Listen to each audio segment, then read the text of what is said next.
Hi everyone. It's so wonderful to be here with you for another edition of Dialogues on Mediumship. This program was created to talk about and explore in a clear and approachable way topics related to mediumship according to Spiritism. My name is Marcia Trajano, and I'm really happy to be able to be here with you and share this moment with all of you. In dialogues mediumship, the goal is to have a simple and insightful conversation, helping to clear up the myths that still exist around this very topic, mediumship. We want everyone to see mediumship not as something distant or even mysterious, but as a natural and harmonious experience of the soul as it has been cleared, illuminated, if you will, by the teachings of Spiritism. The program is an initiative of the area of studies and practice of mediumship, which is a significant part, I may say, of the International Spiritist Council. And we are supported by Spiritist scholars and workers who, with their dedication and a lot of responsibility, commit themselves to the study and practice of mediumship. So today, our topic is overcoming challenges in Spiritist mediumship meetings. And as always, we want you to participate. Please do send your questions live, and we'll do our best to answer all of them throughout the program. Now, Dan, I've been talking too much, but I want to say what a great pleasure to introduce you, who I believe is such a wonderful and amazing guest today. Dan Assisi, he's the founding member of the Spiritist Institute, TSI, and the California Spiritist Association in the United States. Dan is an experienced scholar and dedicated practitioner of mediumship, and we are thrilled to have you with us, Dan. Dan, welcome. We're honored, really honored to have you here to help us, reflect more deeply about the topic, overcoming challenges in Spiritist mediumship meetings. And the mic is yours, Dan. Thank you, Marcia. It is really a pleasure for us to be able to engage in these kinds of conversations, as you're saying, Marcia, because this is what Spiritism is about. It is about our study. It is about exchanging perspectives. It's about investigating different points of view, sharing insights. And today, we hope to do exactly that, provide some context and engage with you if you are watching live. And if you're watching after the fact, that's also very okay. We still want to engage with you in the comments. So leave us a comment or reach out to the International Spiritist Council, reach out to different groups so that we can keep this conversation going. So I'm very excited to be here today. I'm really thankful for the invitation and for a chance to talk about this incredible thing, mediumship, done in the Spiritist way, right? So truly excited to be here, Marcia. Thanks for having me. So go ahead. The mic is yours. Go ahead. I know that with us, you're going to spend maybe 10, 15 minutes explaining the topic, and then we'll move on to our Q&A session. Thank you, sir. Sounds like a plan. Thank you. So hello, everyone, again, right? So as Marcia described, our topic today is overcoming challenges in Spiritist mediumship meetings. But before we jump into your questions, and please feel free to send them at any point in time, we wanted to provide a little bit of context in case it helps, or in case perhaps you're not as familiar with the Spiritist approach to mediumship. First, we want to just kind of share out, if you are interested in the topic, and start with the very basic, right? The idea of what mediumship is. And Noah Allan Kardec, the codifier of Spiritism, really shared with us an insightful and simple way for us to define mediumship in the Spirit's book in question 159, if I'm not mistaken, where he says that anyone who feels the influence of the spirits is a medium. So simply put, all of us are mediums. We are just mediums that differ in the degree to which we feel the spiritual world as we understand. So that's very important to know. The reason why we don't find this word medium before the 1850s is because it simply wasn't there. It was really coined around the time of Kardec. And as a matter of fact, I think that if not by Kardec, by his contemporaries. So if we look back in our history as humanity, we will find that we have always have mediumship. We may just have called it under different names. We may have called mediums prophets, sibyls, shamans, oracles, high priests. We have always had mediumship. So mediumship is not necessarily a Spiritist invention, but we do, however, really care about and have studied mediumship, which has been at the center, at the core of Spiritism. As you can imagine, if you know a little bit of the history of Spiritism, Spiritism started with the investigation of these phenomena that were taking place, that were caused by the spirits. And with time, we spent quite a bit of time and effort studying Spiritism. It's been about almost 170 years that we as Spiritists have been meddling and really diving deep in this topic of mediumship. So we think that we have come across a vast body of knowledge when it comes to understanding mediumship. As a matter of fact, Kardec's second book, the Medium's book, was geared exactly at that, at demystifying mediumship and explaining to us how it works. And with that, then, we have a very symbolic landmark in the history of humanity, because until that time, until the publication of the Medium's book, we never had a treatise that explains mediumship in a democratic way in which anybody can learn. So that was really a divider of waters in our historical moment as a humanity, because from then on, we really began to look at mediumship in more of a rational way. You could learn and study it by yourself. You didn't need somebody who was your guru or mentor to initiate you, and it became accessible to everybody. So that is really interesting for us, because with that knowledge, we began to really dive deep into mediumship. And we started to have mediumship meetings. And the Spiritist mediumship meetings are sometimes slightly different than you might find in other spiritualist traditions. And there's a reason for that. And there's a historical reason for that. There's a developmental reason for that. So today, we are going to be talking about Spiritist mediumship meetings. So we want to just do a couple of comments here about how they differ and how they are structured, so that in case you are not a Spiritist and you're watching this, you may better understand our perspective and where we're coming from. I think we can go back and say that, you might have seen mediums do many different shows on TV. You might be familiar with Spiritist mediumship meetings, or with mediumship meetings done by other approaches. In the Spiritist approach to this, we tend to favor a couple of practices, and here's the reason why. So when mediumship started to be researched by Spiritists in the 1850s, and by spiritualists in general, the first kind of mediumship meetings that sort of arrived, they were what Kardec calls experimental mediumship meetings. Kardec, for us, is a great thinker that started Spiritism, and he tells us in chapter 29 of that great book, the Medium's book, about mediumship meetings, and he defines by their purpose and so forth. And he tells us that there's sort of three big buckets of Spiritist or mediumship meetings in general. The first one are frivolous meetings. They're meetings who have not a serious undertaking to them. People do them out of entertainment. They are not really serious. And so we don't get to learn a lot from them. And they can actually be a little bit dangerous in many different ways. That's type number one.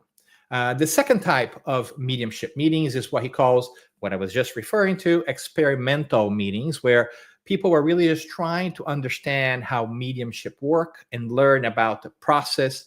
We could put some some type of meetings in there. They are meetings where we're trying to learn about how to develop our skills, or perhaps how to have materialization meetings. There's all kinds of experimental meetings that are done to experiment with things and learn about things. And they're not bad in themselves. It's just a type of meeting.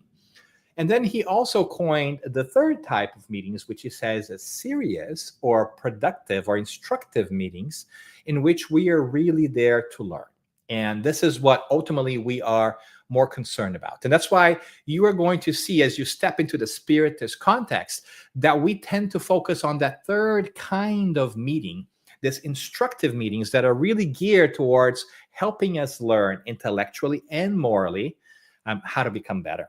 And the reason for that is because since we have already experimented as Spiritists for 107 years with mediumship, we don't spend a lot of time nowadays experimenting with different things, because we've had people who've done this before and we learn.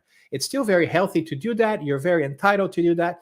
But I'm just trying to give you some insight as why is it that we Spiritists jump straight into, most of the time, to that serious meeting, that definition at the end. And that's the kind of meeting that we are going to focus a little bit on today.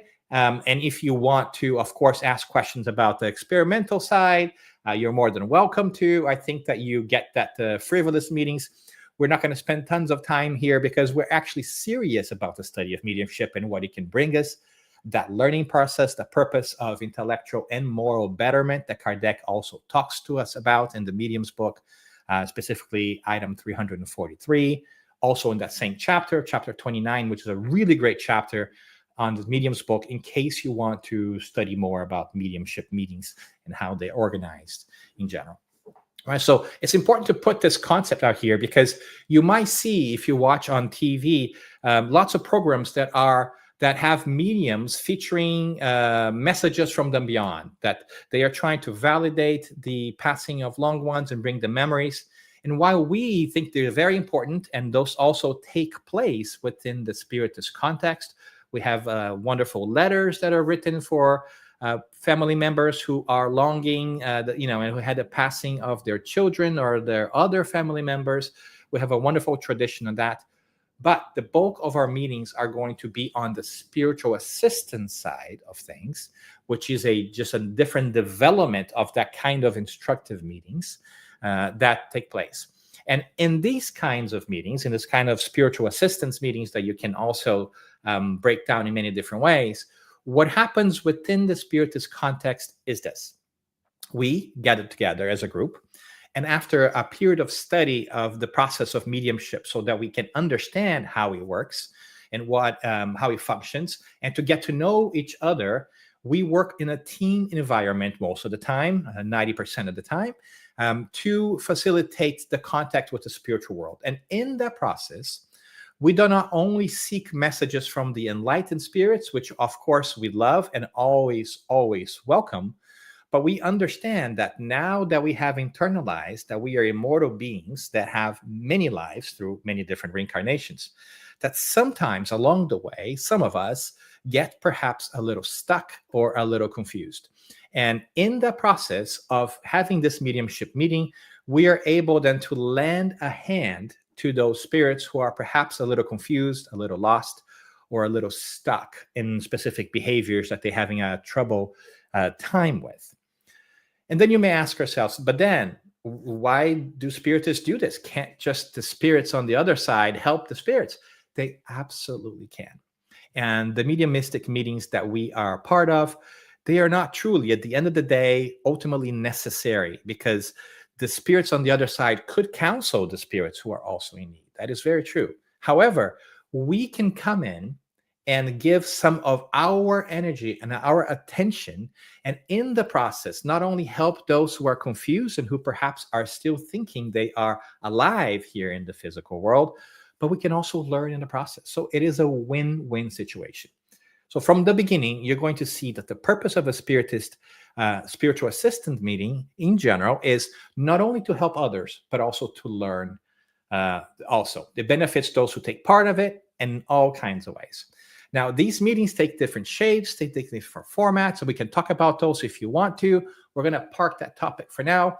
But I think what you can see here, that is when we embrace this wonderfully serious task of engaging in a mediumistic meeting and the study and practice of mediumship along the way, along the guidelines that we have learned over 170 years with Spiritism, we know that this commitment is very important, and it can be very transformational for us. It requires commitment, it requires dedication, and it's tricky because we have a group of people working together to a common cause, and that also begets its own kinds of learning. You have to work as a group, you have to be in tune with that group, you have to be aware of that group, you have to provide feedback to the group, receive feedback. So there's lots of challenges from a personal perspective and from a group dynamic as well. And that's one of the things that we're going to try to focus on today, is what kind of challenges are there for individual meeting participants and for those who also lead these groups. And hopefully we can have a conversation about this. Last thing I am going to say here is there are different roles within the Spiritist meeting. It's very important for us to say that as well. So not everybody who takes part in a Spiritist mediumistic meeting is a extensive medium, as we call it. So you may not be able to see, hear, or sense very dynamically the presence of the spirits, but there is still a place for you in these meetings. You can still take place by helping us with your vibrations, with your prayers, with your counseling, with your fluids, your passes, your energy. So there is a place for you, even if you feel like you may not be an extensive medium nowadays. So these challenges we are going to investigate a little bit. Marcia is going to help us field some questions here too, but we can preempt some of these challenges. And I want to divide them into two separate challenges to kind of make our thinking easier. When we are part of mediumistic meetings, we are going to face one of two different challenges. One is a personal challenge, is how do we prepare ourselves? How do we bring ourselves to the meeting? How we remain focused? How we step outside of ourselves to help others and focus on the need of those who are communicating or who are part of a team? That's on the individual level. And on the group level, we are going to face the challenges of how do I work with people that I don't yet fully know or I don't know for long enough? How can I set aside my preferences and how I want to work to make sure that the group as a whole functions in a good way? How is it that I lead a meeting? What is it that I should bring in? When is it that I excuse myself from a meeting if I'm not well? When is it that I make an effort? How often should I come? So there's some group dynamics here as well that are challenging on top of the personal piece. But if anything else sticks, and we'll talk more about this at the end, we just want to make sure that you know that this is a wonderful opportunity to grow and learn. Now, Absolutely. before we dive in, is I honestly feel that Spiritist mediumistic meetings offer three great benefits that have changed my life over the 25 plus years I've been doing it and learning from other people. The first one is it helps me develop empathy towards others because I hear and see the cases and the suffering of other people, and that touches my heart and reminds me that my life could be different. That's benefit number one. Benefit number two is reminds me of all these wonderful learnings that we get from Spiritism about the spiritual world, about reincarnation, about the fact that we are more than meets the eye and that we are immortal spirits because we talk with them, we see their lives, and we are reminded of our own. And the third one, it's also very simple, but it's probably the hardest one. It makes us reflect upon ourselves, our lives, and our behaviors.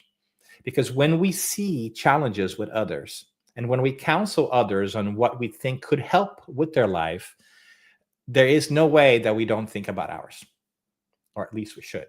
And so in many different ways, it's a beautiful tool, again, for us to learn from our spiritual mentors and guides and those who visit us. So we're very happy to continue this conversation that Kardec was quick to foster in the Spiritist Review and all his works about how to engage in mediumistic meetings. And hopefully with this context, you now understand that we Spiritists tend to do these private meetings most of the time because there is a team coalescing, there's a team getting together, and we're trying to work on a group dynamics. So it's very hard for you if you are not part of a group to just walk straight out of the street and watch one of these meetings. It's not because we're trying to be the secret few. It's just because we're really trying to foster a group dynamic that allows us to be comfortable working with each other in this very personal and intimate way. So I hope this very brief, very, very, very brief context about how we do meetings and why we do meetings in the Spiritist fashion may help you understand where we're coming from, so that we can then dive into this wonderful topic, right, Marcia, of what kind of challenges we face and how can we overcome them.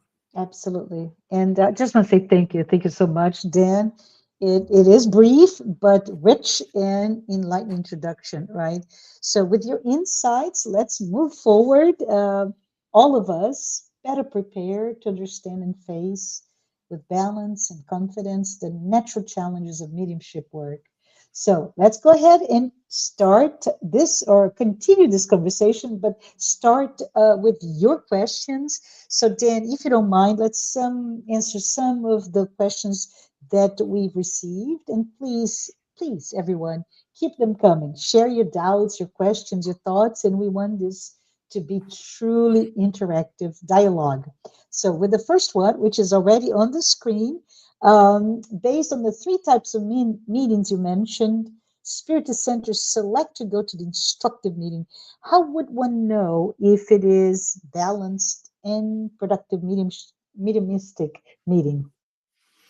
That is a fascinating and a wonderful question for us to start with, because that should be the goal of all the meetings that we engage in when it comes to Spiritist mediumistic meetings. What we are here to do, as we know, is to love and learn. That is to kind of teach ourselves, to grow ourselves intellectually and morally. So when we set out in a group study at the Spiritist group or center or society, whichever name you may assign to it, our goal is to have these learning environments from which we can learn both intellectually and morally. And so Spiritist mediumistic meetings will be no different, or should be no different. And so how do we know that they are working well? How do we know that they are balanced and productive? And I think that framework of the purpose of it can help us understand. I think that if we can answer the question of, are we learning new things? And are these meetings helping us become better human beings? Are we transforming the way we live? And are we able to help others in the process?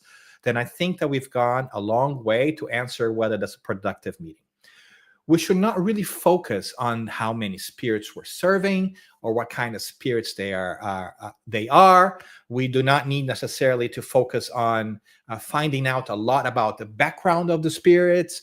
The important piece is that we are focused on ourselves in helping others. That is to say, that we feel like we are growing in the understanding of this wonderful body of knowledge of Spiritism.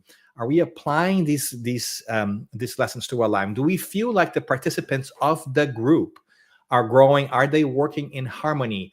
Do they feel like they're making progress in their understanding? And are we in the process being able to help others? Right. So I think it's a convoluted process there. Go for it. Yeah, Go for it, Marcia. no. I just want to say, so it's a very interesting flip of the quote unquote KPI, the key performance indicator. Yeah. Not the number of people, not the number of message, not the number or of famous, if you will, communicating spirits, but it's really on the medium itself. And there's a beautiful insight that you put in here. Thank you so much, Dan. Yeah, because if you think about this, right, these meetings are also for us. Sometimes when we're learning, we are really keen on helping others. And that is a wonderful thing. So we say, oh, we're come here to help the spirits. Absolutely. Yes, 100%.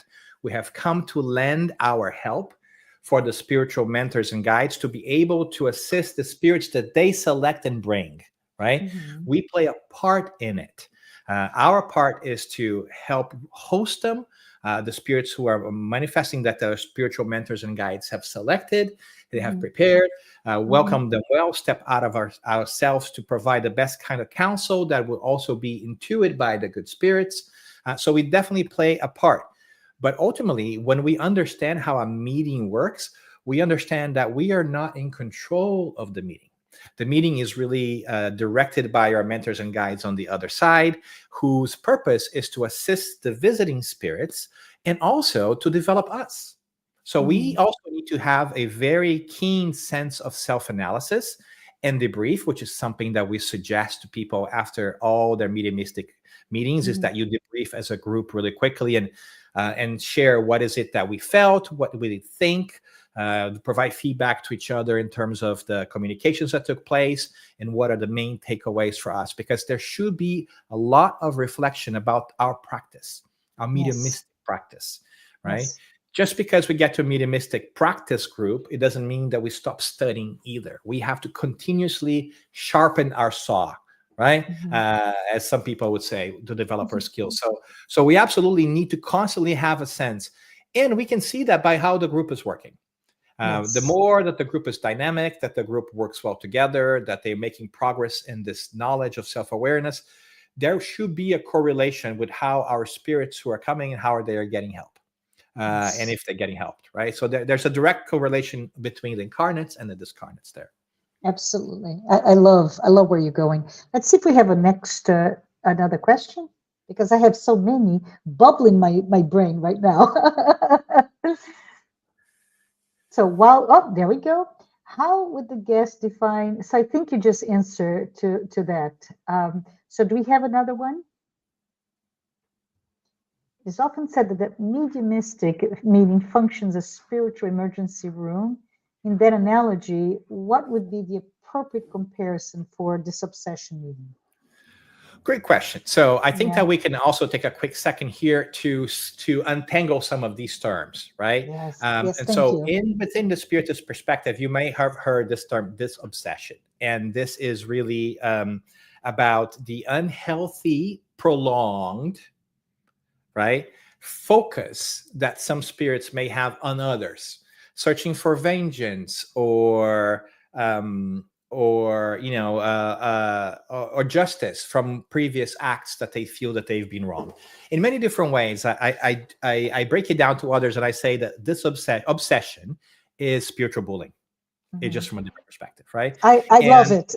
Very true to our it's very simple for us to existence. translate to our day-to-day, right? Yeah. The thing is that we use the term bullying for a lot of things, right? When somebody comes and they do something you don't like, you call them bullies. But the truth is, bullying is prolonged. If somebody comes to you and is just mean to you and they've never seen you before, that's not bullying. That's just annoying and mean, right? And so that's the same thing with obsession. Obsession, if you have the interference of a spirit who is acting against your will or against your interests, if it's once or twice, that's not obsession. That is just spiritual interference, right? Kardec defines obsession as a prolonged, ongoing effort, right? So because we know that reincarnation takes many shapes and forms, and we may have many different relationships, it's very possible that our relationships in one life may go sour, and they may carry over many lifetimes. In some instances, this animosity and this challenge, it's so strong that one of the spirits, when they discarnate, when they leave the physical body, they decide to exert this negative spiritual influence over another. That's what we call obsession. And sometimes it's so strong that they need a little bit of help in releasing those bonds. And that's what we call this obsession meeting, a meeting in which we attend to spirits who are searching for vengeance against spirits who are either incarnate or also in the spiritual world, but they have this animosity between them that is so strong that we try to counsel them to see that it doesn't benefit them to maintain that relationship, right? But it's a bond, right? But it's a bond. It's a link. It's a strong bond, right? And not a positive way, not a positive one at all, right?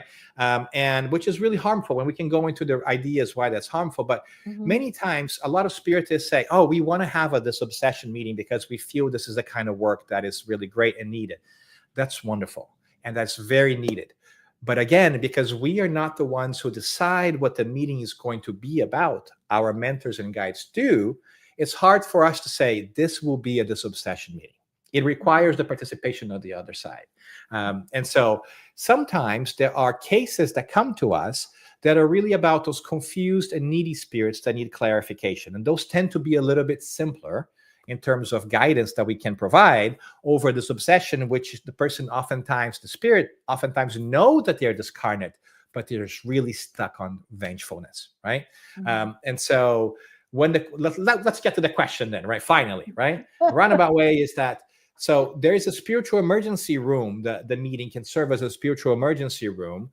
And how does that differ from the obsession meeting, right? So that will really depend on how our mentors and guides who are truly in charge of the meeting on the other side see fit for us to tackle that role or not.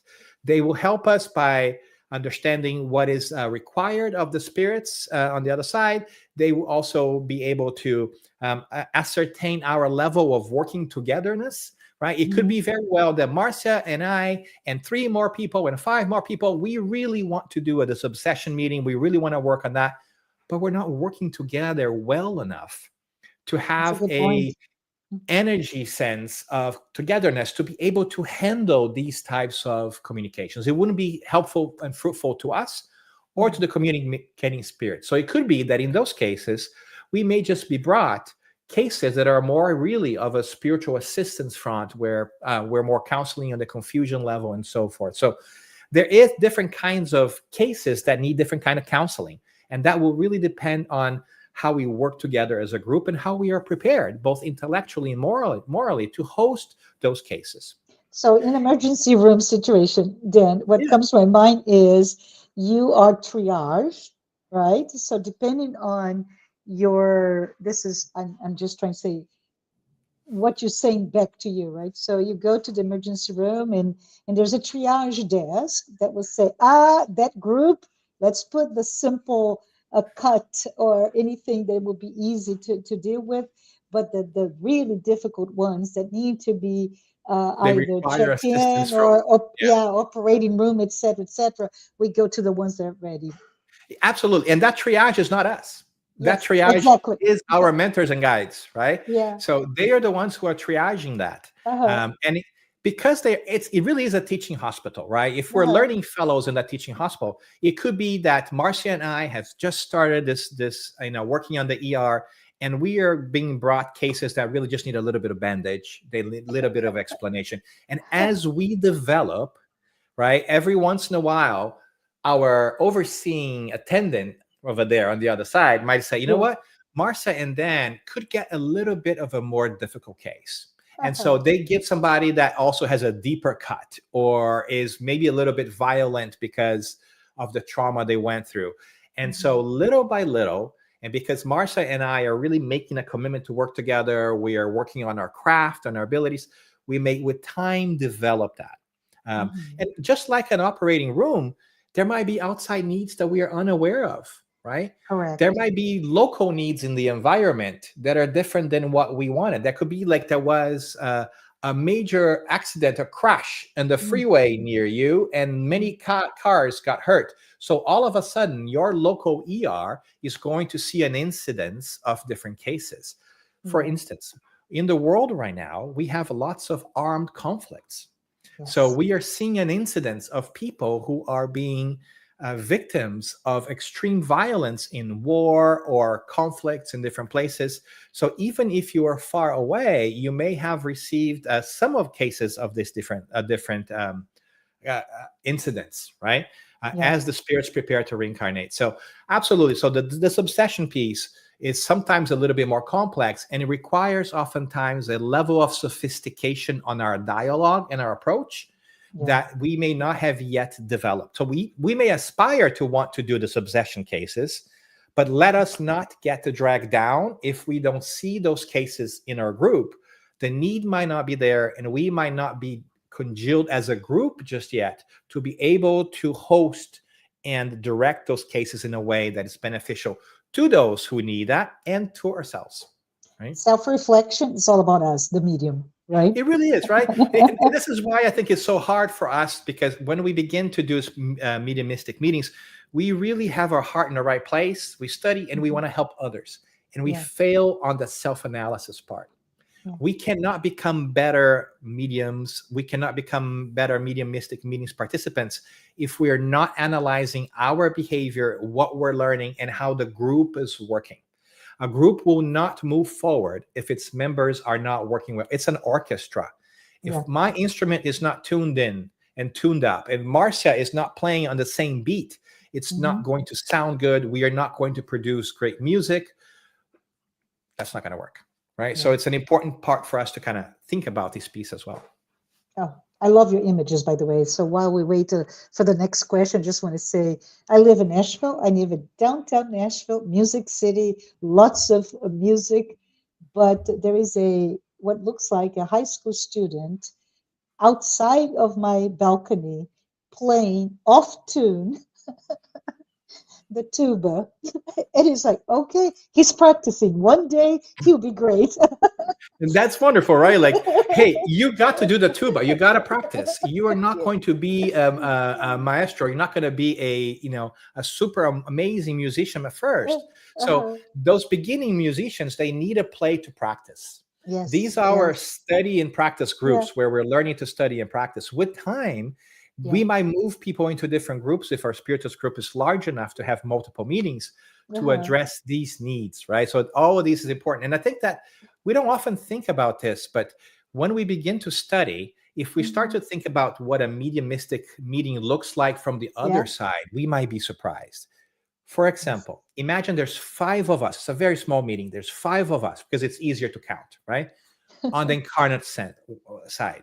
And Yeah. let's say that of these five, the three of us are mediums. And let's say that three of mediums are going to do three communications each in a meeting. So Hmm. there's five of us. There's three spirits per three. So there's another nine spirits on the other side. Yes. Yeah. Then we have the helping spirits who have brought these nine spirits. Let's say one each. There's another nine spirits, right? Then we Minimum. may have Yeah. their mentors and guides of these nine spirits who are so invested in that effort because it's such a hard thing to have a mediumistic meeting that's functional where you can get guidance. So all of a sudden you have another nine. So you already have about 27 spirits just on the communicating front for those five incarnates. Yeah. Not to mention our own mentors and guides, the mentor guides of our institution, and Yeah. other visiting spirits, as we've seen in the books of Andrew Lewis that sometimes come Yes. to learn Yeah. about this. So it could be five of us, it could be 50 of them Yeah. easily, right? And so the responsibility and what's happening in that theater, it's an amazing thing. And that's why it's so important for us to prepare ourselves and take this matter very seriously. And when it comes to our responsibility to know who we are and how we better ourselves and how to work together as a group. Yeah. The mental image goes again, not to the emergency room, but the operating room where there's one patient in a circle, in Surrounded by another help. circle, in logistics, and the appointment, billing, all the diagnostics. It is complicated to say the least. But let's see if we're ready for the next question, Dan. Let's see what we got here.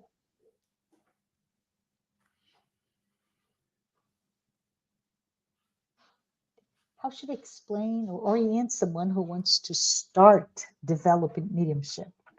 So Ah, this is no longer the mediumship meeting, right, Dan? But what if I come to this meeting, right, to this live, and now you piqued my interest. How do I get to develop or even get to end up in a mediumship meeting? I'm sorry. meeting.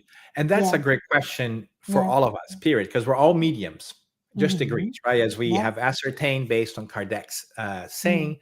So it's good for us to do that. And many of us want to work in a mediumistic meeting, which Mm-hmm. is wonderful. And to do that, we have to develop our mediumship. What Yeah. does that mean? It really means to become self aware. Mm-hmm. Self awareness is more important than straight out ability, mediumistic ability. Mm-hmm. Here's the reason why I make that case, because for you to be able to develop the talents that you have, you need to know where you stand so that you can decide where is it that you want to get to, right? Yeah. So you need to begin to really work on getting to know yourself to understand whether you are under the influence of spirits in a grave manner, in a mild manner, or no manner at all.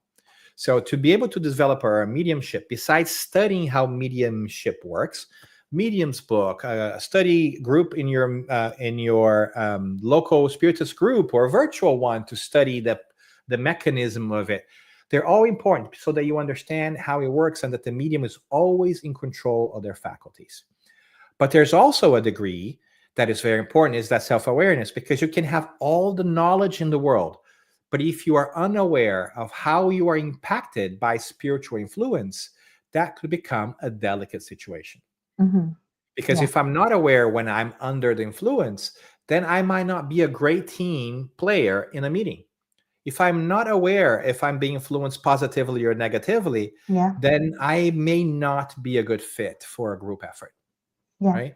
And Yeah. so if we develop the mediumship piece, study is fundamental, and we suggest that to everybody, and it will always be, because you always grow in understanding.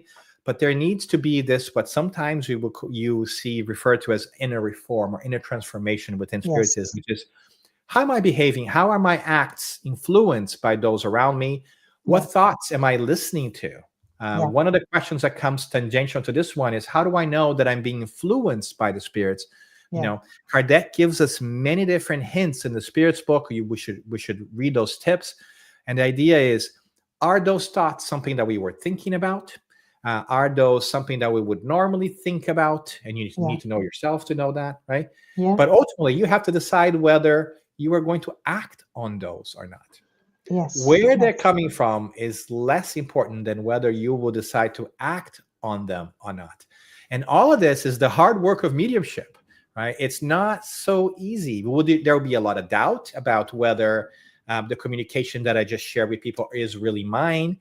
We Yeah. know that there's always a degree of mediumness in the communication, so to speak, right? So whenever there's water that comes through a faucet, there's always a little bit of water that stays in the faucet. It's shaped by the faucet. Mm-hmm.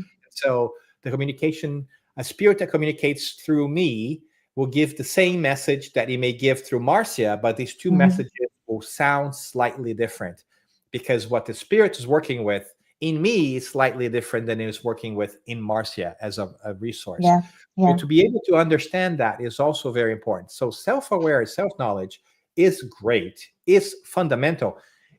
And I'll shut up after this. And here's the reason why we do this as a team. Yes. That's why the Spiritist approach is one that prefers a group effort. Because if we are doing together, then Marcia can provide feedback if I begin to think in a way that is not conducive to the meeting, or that I think I'm not being influenced in a correct way. Marcia may say, "Hey, Dan, what did you mean by this? Did you consider that perhaps this communication was not from whom it proposed to be?" Right? So because we work together, there is strength in numbers. There's strength in numbers. And when I'm not feeling great, Marcia will help me out, and vice versa.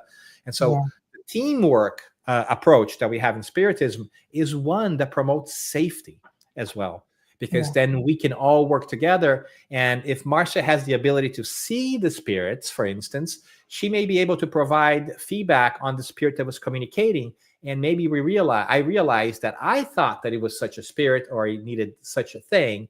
But in Mm-hmm. fact, two other people are telling me that's not the case. So now I need to reevaluate how I process that Yeah, experience. and just as a comment, Dan, because you bring the idea of safety, right? That safe environment, the prepared environment, and yet in our mindset, and this is myth or even a great Hollywood type of horror movies that often brings mediumistic images, etc., right? So I think it's important for us to really be prepared ourselves. The group is prepared, but also we trust each other, because that strength from all of us being attuned to the mission, to the purpose of the meeting, really will help everyone in the end, right?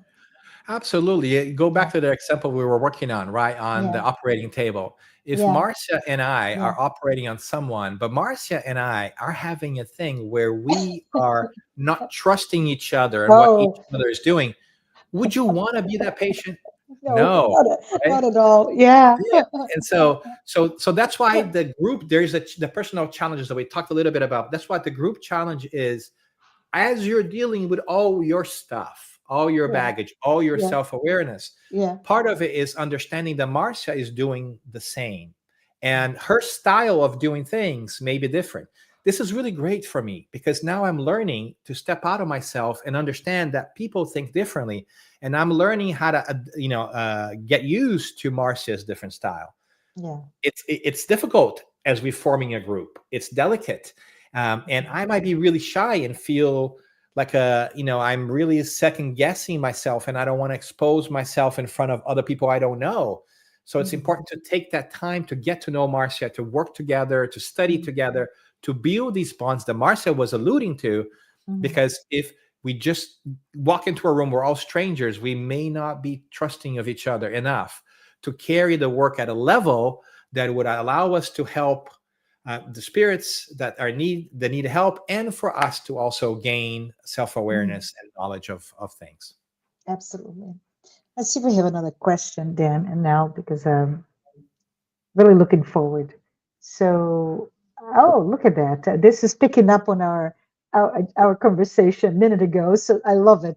When you say the spiritual mentors will be responsible for the triage, does it explain why some meetings can be more related to rescue and others can be more disobsession related? Absolutely. That's exactly the point, right? When we understand how mediumistic meetings work and that they're in Yeah, fact guided by your spiritual mentors, they yeah, are the triage. They are yeah, the management, they are the yeah. triage. We are just the people that come in to help with the basic stuff, right? Yeah. Because not only do they select the spirits that Uh-huh. will be better suited for the type of meeting that we can do based on our current level of understanding, right? But Yeah, they will also take care of those spirits afterwards. So yeah, they, from the beginning, direct the meeting, select the participants, adjust that, and take care of the spirits after we provided some guidance to them, right?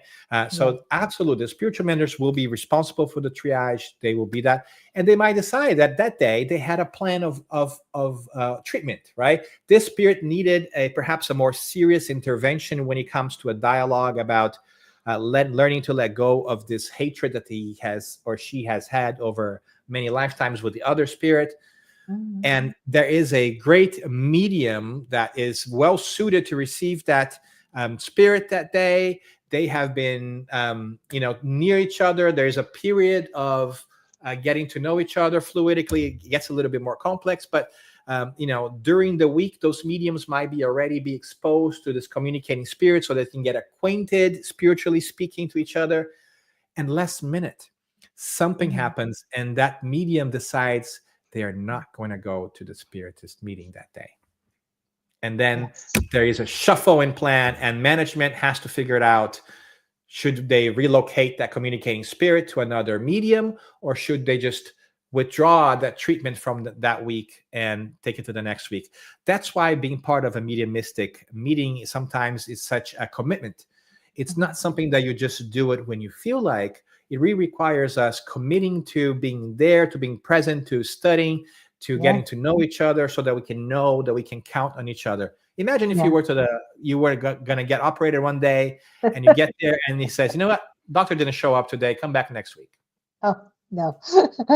Right? And stuff do happens in the operating room Yeah. as well as in the mediumship meeting, right? But I think the aim is to minimize or avoid them altogether. So preparation, preparation, preparation. Let's see if we have another question. We learned discipline is important in mediumistic meetings. Could you say something about it? I love the question, by the way, because I Yeah, think it goes into that holistic preparation, but as well as the perhaps the individual commitment, right, Dan? absolutely. And I think the key word there, Marcia, is preparation that you said, right? Yeah. Because the discipline in the meeting is paramount. First of all, let's say that's an hour long meeting, it's a long meeting. In that 1 hour, you have to be disciplined mentally to stay Mm, focused on the meeting at hand. It's hard. You yeah. don't want to deviate to, oh my goodness, how was my day today? Because you're part of a circle, you're helping out with the energies, whether you're communicating, dialoguing, or just providing the prayer and the harmony piece. You have to be on for 1 hour, and that's mental discipline, right? The second kind of discipline, which is also mental, is no judgment, Mhm. is to be focused on the importance of the person who's having the help given at a point in time. So if a Yeah. spirit has a specific case, and let's say that in that particular case, I am in the support part of things, I am Mhm. vibrating, I'm not dialoguing, I'm not communicating the spirit. I am just watching and connected. And then I hear that the counselor who's dialoguing with the spirit says something, and I say, well, that's stupid in my mind, right? Or I wouldn't do that, right? So these kinds of mental indisciplines help not Yeah. the case, right? Yes. Yeah. They do not help things at all. So we also have to understand that, oh, I would have done things differently, but that's not about me right now. It's about me supporting the words that were said and the treatment that, imagine that you had 2 or 3 doctors attending to somebody who's not feeling well. They broke a leg. The first doctor says, we're going to put that in the cast. And the other one says, I don't think that's a good idea. Right? You know? And so mentally, even though Yeah. we don't say those words, mentally, our emissions are seen and known. And so the other type of mental discipline is supporting what's going on, even though, and Yeah. that means setting our needs aside. So it's being present in the location, like, being not outside the room. It's also being present with what's being said. And that's just in the room. And outside the room is, hey, am I in a good place to come into the meeting today? Did I calm my mind before I came in, or am I still riled up? Did Mm, I have a good, healthy lifestyle in this past week? Imagine if mm. I come in and I'm telling us a spirit, you really need to be more patient, Yeah. right? But I was not patient my entire week.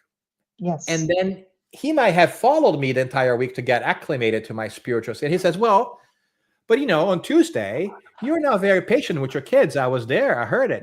We have cases of this. We have gone through this, right? Yeah. Yeah. So there's a discipline that happens outside the meeting. And that's Yeah. why mediumistic work is so interesting, so powerful, so transformative. We have to be on our best behavior all the time. Yeah, in fact, there's a couple of books that Joanna De Angelis, as you know, I'm a student of Joanna De Angelis, and she writes about that, the commitment to the work of mediumship. It doesn't only begin and end in that meeting. It is all the time. And there are many ways that we can do that. But regardless of that, the word that comes to our mind in that discipline is authenticity, right? You don't say, oh, today I'm humble, I'm a supportive, I'm a helpful person, but I walk out of this environment and I'm anything but that, right? So, anyways, this is good. Do you have anything else to say, or should we flip to another topic? Uh, let's go to the next one. I think discipline is key for life, and mediumship is part of life, right? And so Yes. learning how to be disciplined with our choices, with your mind, knowing that we're not perfect, Yeah. not Yeah. like, going too hard on ourselves, but Yeah. knowing that we need to be dedicated to that which we find important, and that is discipline, Absolutely. Absolutely. So let's see if we have another question. Is animism a possible interference in the mediumistic meeting? That's a right? good one, huh? It's a great Juicy. Yeah. And again, if you are not familiar with the word animism, within the Uh-huh. Spiritist context, that means animism is the content, understanding, ideas, and insights from the medium, him or herself. So Yeah. in some instances, there is that, well, in all instances, there's always a degree of animism in any communication. What is that? Yeah. The background of the medium and who the medium is, because the medium is the relay of the message. In most cases, there's a little bit of the medium in the message. The Mhm. challenge is when there is a lot of bit of the medium and maybe no spirit at all, or Mhm. that the medium then distorts the communication. That Mhm. is always a possibility, and it's not a bad thing necessarily. What do I say by that? When we are starting, so hear me out. When we are starting a new mediumistic group and we have new mediums getting together and they are trying, they're experimenting, it is very likely that the first communications of a medium will have a high degree of animism, Mhm.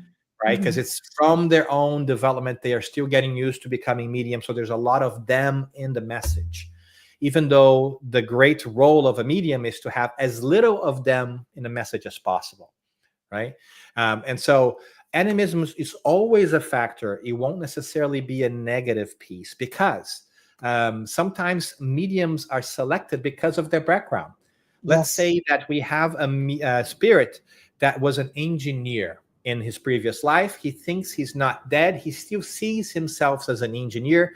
He likes to express himself as an engineer in a very logical manner.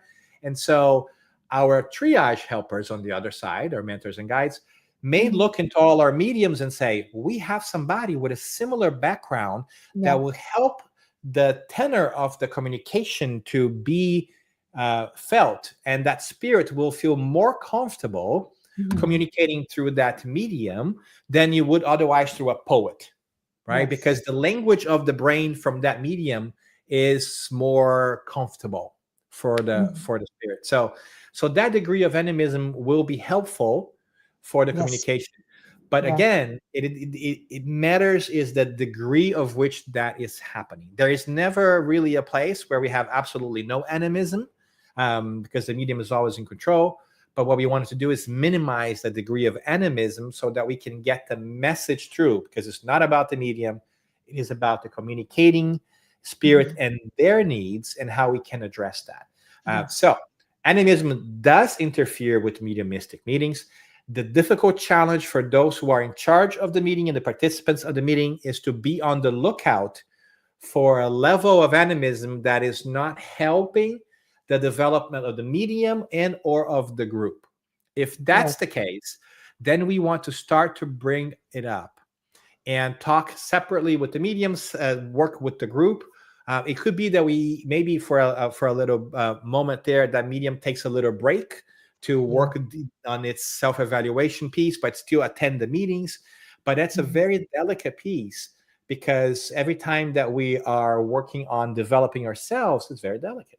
It's just the way it is, right? So it can absolutely interfere in the communication. It's not at always bad, but we have to be on the lookout. That's why self-awareness is such a key piece to our mediumistic work.